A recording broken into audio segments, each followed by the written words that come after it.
प्रवास करून 1-2 घंट्याचा पुढे लोणावळ्यामध्ये आलो होतो. तर म्हणलं आता थोडासा आराम करूया. आज नाईटसाठी इथं थांबलेलो आम्ही हॉटेलमध्ये स्टेसाठी. तर हॉटेलमध्ये थांबलो होतो, पण ते हॉटेल नाही, ते त्यांचं पर्सनली आहे आणि त्यांनी मागं 2-3 रूम केलेले आहे आणि आम्ही आता त्यांची परवानगी घेतलेली. त्यांनी आम्हाला हा म्हणलेलं आहे आता आम्ही स्टे करणार आहे. तर गाडी पार्क केली. मग मला कपडे चेंज करून घेऊया आणि आता थोडंसं नाही का स्वयंपाक पण बनवलं नाही आम्हाला. म्हणलं बाहेर पण जाऊया आणि थोडंसं सामान पण घेऊन येऊ. तुम्हाला रूम मधून दाखवते एकदा मी. चला. आणि मुलं बघा आमचे आले नाही तर लगेच पडले सगळेजण झोपले. हे बघा काय आलं रे, काय करायचं. हा जाऊ ना बघू ना. हा जायचंय. एक नंबर आहे. आणि हे कलवार अरे कहना क्या चाहते हो. कौलारू एक नंबर. वर फॅन बी नाही तो. तर एक जण वॉशरूमला झाले कोणी तेच म्हणलं. एक नंबर.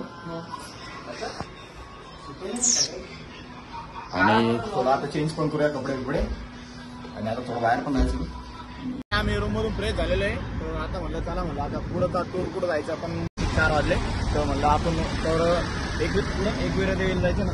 एकविरा देवीला जाऊया म्हणलं. इथून किती लोणावळ्याच्या पुढं नाही जवळच आहे, तरी पण 50-60 किलोमीटर आहे.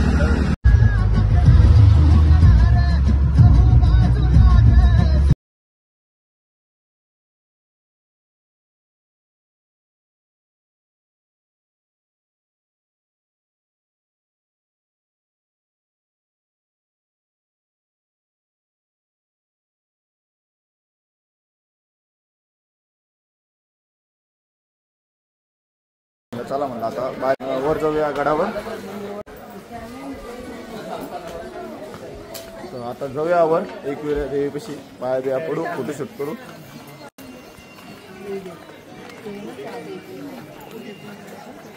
वर आलेलं आहे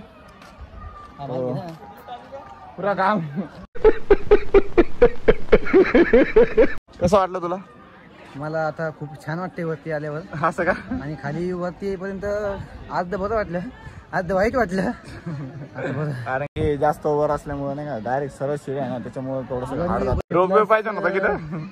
बिग पॉइंट म्हणजे पायऱ्या एका हे आमच्या नाही.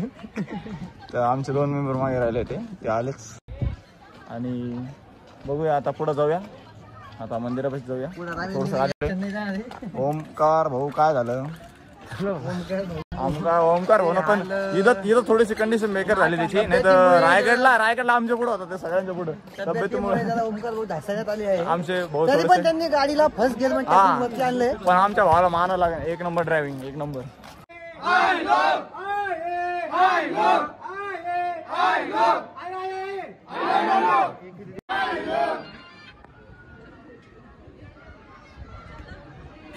फोटो काढणे, व्हिडिओ काढणे सक्त म्हणा. लोक गाडी स्नॅप काढू नये, टोले पडी आणि त्या ग्रिल मधून मुर्ग काढू नको. सांगू तुला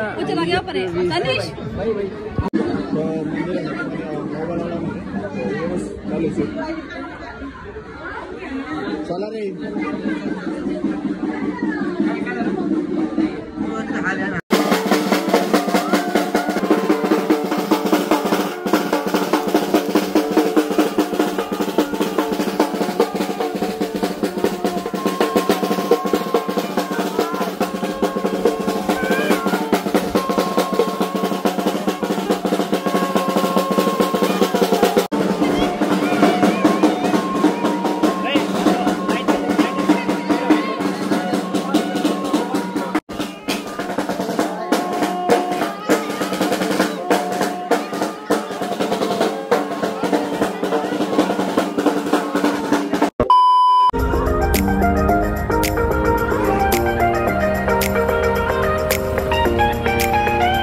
वाट बघत होतो त्या जागेची. आता आम्ही आलो.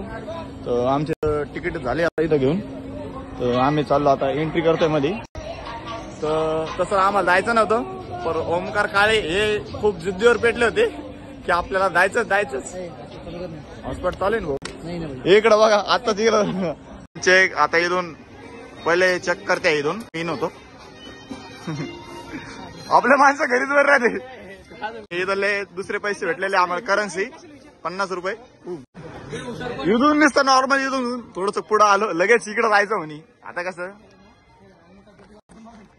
पैसे द्यायला ना पुरे वसूलच झालं पाहिजे. आता काही होती इकडं रात्री 12-1 वाजता ना काय आम्ही आलेलो आहे इथं खेळणी घेण्यासाठी जत्रेमध्ये. आपण तुम्ही फक्त एक कुपन दिले त्याच्यामुळे आले इथं. काय 50 रुपये हे तिकीट बाहेर चालणार नाही ना. कोण तू? आमचा मेन मेंबर आहे कारण की त्याच्यावर डिपेंड आहे सगळं ग्रुप. आणि टायमावर गाडीत एक नंबर चिजत नसते त्याला. फक्त थोडे पुढाकार घेतो आमचा. आता त्यांच्या टेबल मध्ये नको तो त्यांच्या काउंटर मध्ये.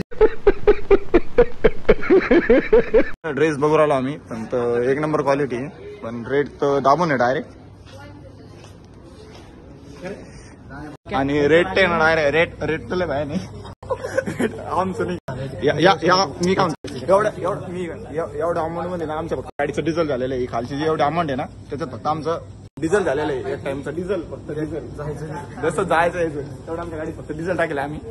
तर अरे लेडीज तिकडे काय चाललो होतो देखा आपने लापरवाही का नतीजा. पाणी पिऊन घेऊ मग आता राईड होतो. लकी ड्रॉ फाडले ना आपण. लकी ड्रॉ जेवायचं काय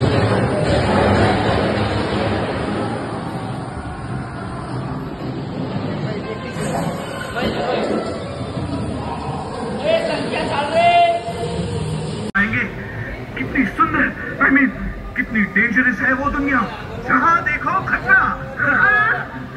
अब यकीन आया कि मैं कोई फ्रॉड नहीं पर सबसे ब्रिलियंट साइंटिस्ट हूँ.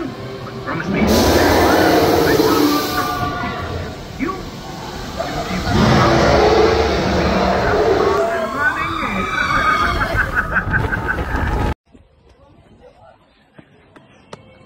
अरे लोक अरे शॉर्टकट या राईड मध्ये झालं. आता या राईड मध्ये गोल्ड एक्सप्रेस गोल्ड कसं वाटलं तुमचं? बास ना भैया पहिले वाटले नंतर विशेष नाही. पहिले आलेच नाही. आम्ही 14 जण गेलो मग सगळे आमचा ग्रुप पहिले मग सगळा ग्रुप बसला आमचा. आता माणसं खूप थकलेले इथून रस्ता होतो. अरे हुशार म्हणते एक्सप्रेस. अरे कुणी यायचं बाबा नको सटकतील बरं का. एवढा